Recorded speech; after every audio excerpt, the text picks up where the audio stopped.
Sebagian masyarakat Kabupaten Toba Samosir mencari nafkah dengan cara bertani. Beras yang dihasilkan di wilayah ini dipasarkan ke berbagai daerah di Sumatera Utara.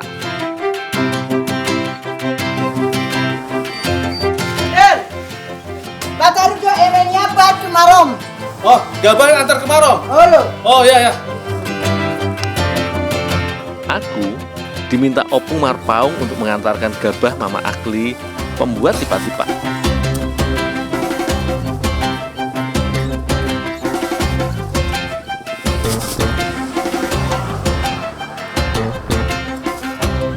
Saatnya berangkat.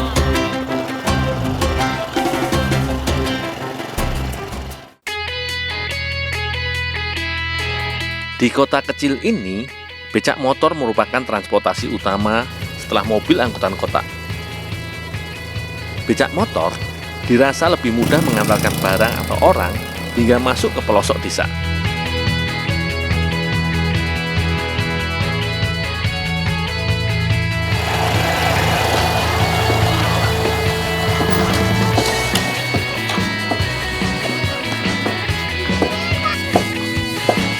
Bu, mau antar gabah ini Bu, padi. Iya, taruh di belakangnya sekalian rendam ya, Dul. Oh, iya Bu.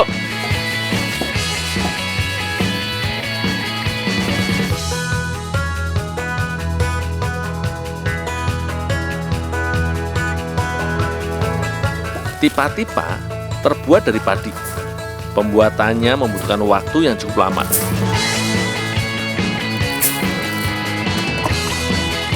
Pertama, padi direndam selama 2 hari agar teksturnya melunak.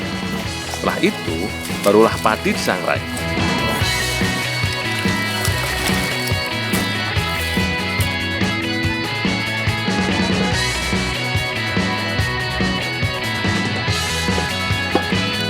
Bu, ini Bu, padi yang udah direndam Bu. Ya udah, taruh situ aja, Dul. Udah itu, Dul. Bantu itu numpuk, Dul. Oh ya, sini, biar saya bantu. Pada proses ini, padi harus disangrai sedikit demi sedikit agar kematangannya sempurna dan merata. Udah matang ini Bu.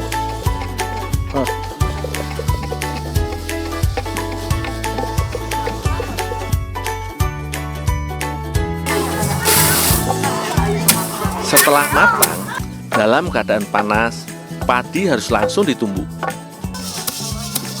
Penumbukan bertujuan untuk memipihkan padi dan melepas kulit padi.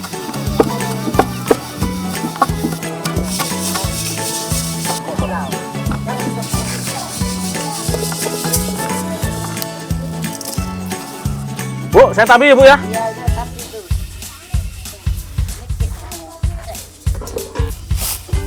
Proses terakhir adalah menampik untuk memisahkan kulit padi dengan bulirnya. Tipa-tipa biasanya dimakan dengan campuran kelapa dan gula. Seiring berjalan waktu, tipa-tipa juga kerap disajikan dengan buah segar dan susu.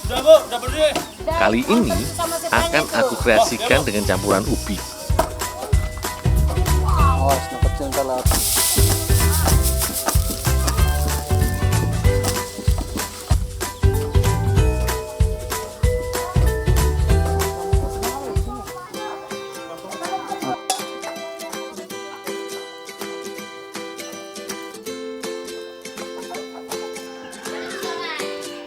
Kak Mutiara telah menyiapkan bahan-bahannya. Ubi rebus ditumbuk hingga halus.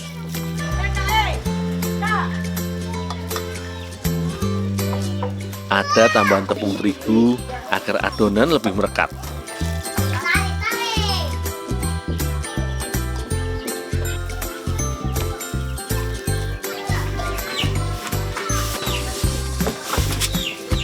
Kak, ini tiba-tibanya Kak. Oh iya, nih Dul bantuin cetak. Oh ya Kak. Tak lupa, sebagai penambah daya tarik, Kak Mutiara menambahkan warna.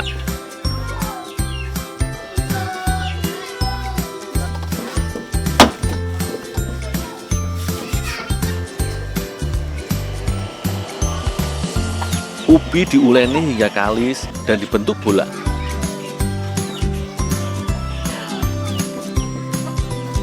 Kemudian dicelupkan ke kuning telur yang berfungsi sebagai perekat tipa-tipa.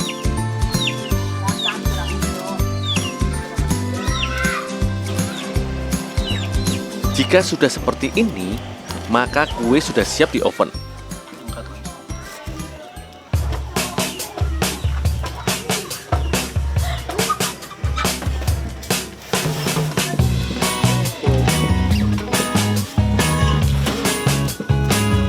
Untuk mendapatkan tipa-tipa yang pas matangnya, lama pengovenan sekitar setengah jam.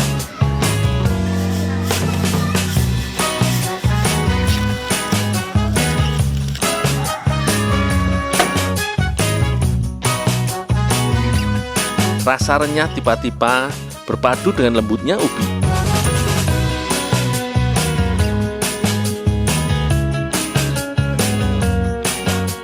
Mari Bu, cicipin Bu.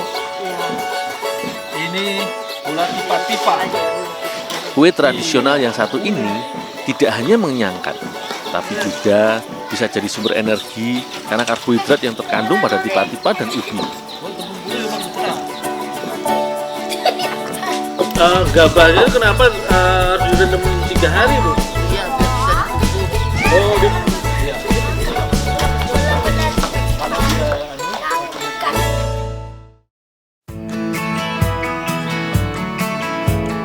Indonesia termasuk salah satu negara penghasil kakao berkualitas tinggi.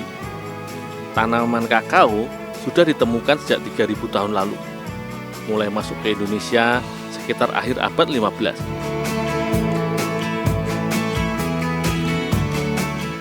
Tanaman ini menyebar ke berbagai daerah di Indonesia, salah satunya di Lagu Boti, Toba Samosir, Sumatera Utara. Ketinggian daerahnya sesuai untuk menanam kakao, kurang lebih 800 meter di atas permukaan laut.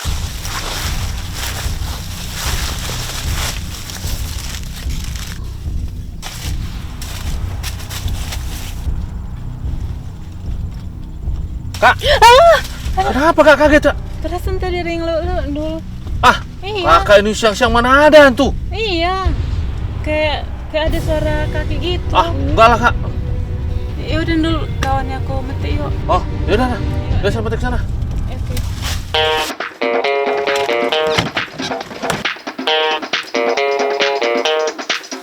Hari ini, aku dan Kak Efrida akan membuat kue dari kakao. Biasanya, biji kakao yang digunakan sebagai bahan. Tapi kali ini, kami akan membuat kudapan spesial dari kulit kakao. Coklat ini berarti bijinya nanti dijemur ya?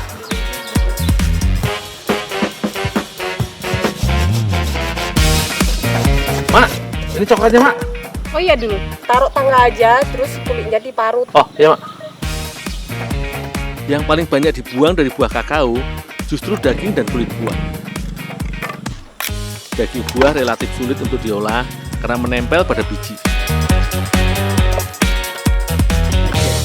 Walau belum umum dikonsumsi, ternyata kulit kakao memiliki zat antioksidan dan polifenol yang tinggi.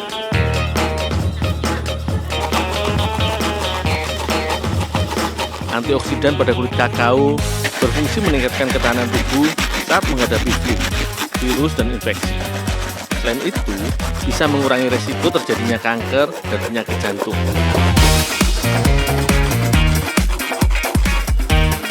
Kak Bulan sudah menyiapkan pewarna oranye dari wortel untuk mempercantik roti ketawa. Sedangkan Kak Elfrida membuat adonan dari telur, gula, dan mentega.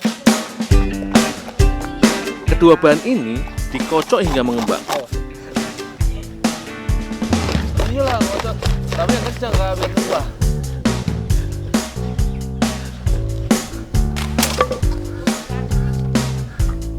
Kak, ini parutan kulit coklatnya Kak. Oh iya dulu taruh aja situ. Oh ya Kak.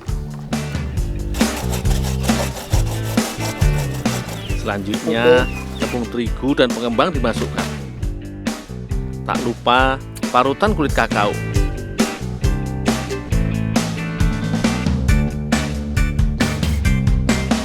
Barulah adonan diuleni hingga kalis.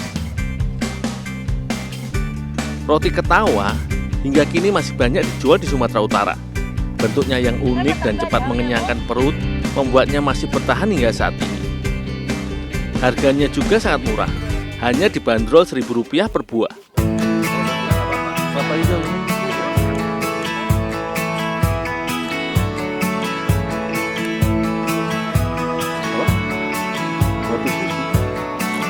Adonan yang sudah kalis diberi pewarna, kemudian diadon lagi hingga warna tercampur rata.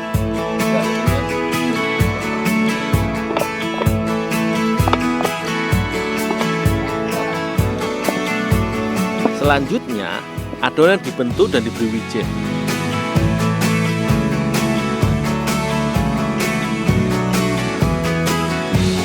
Oh iya, wijen telah direndam dalam air hangat agar dapat menempel pada adonan. Sekilas, tampilan roti ketawa mirip dengan kue onde-onde di Jawa. Bedanya, ada isi kacang hijau atau variasi lain dalam onde-onde dan pembuatannya tanpa bahan pengembang. Sementara roti ketawa justru butuh pengembang.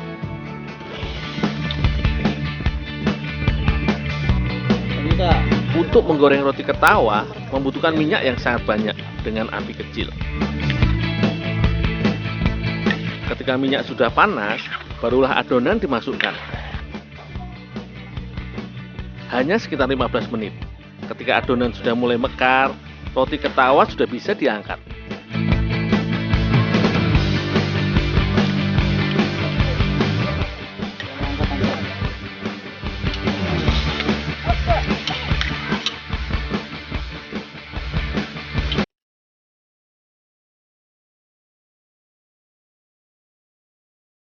Roti ketawa dengan tambahan kulit kakao sudah jadi.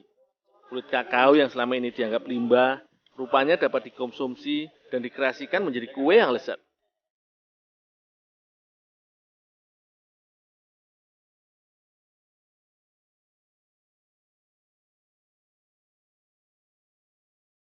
Rasa kulit kakao yang agak pahit tidak terlalu terasa, tertutup dengan rasa manis pada adonan.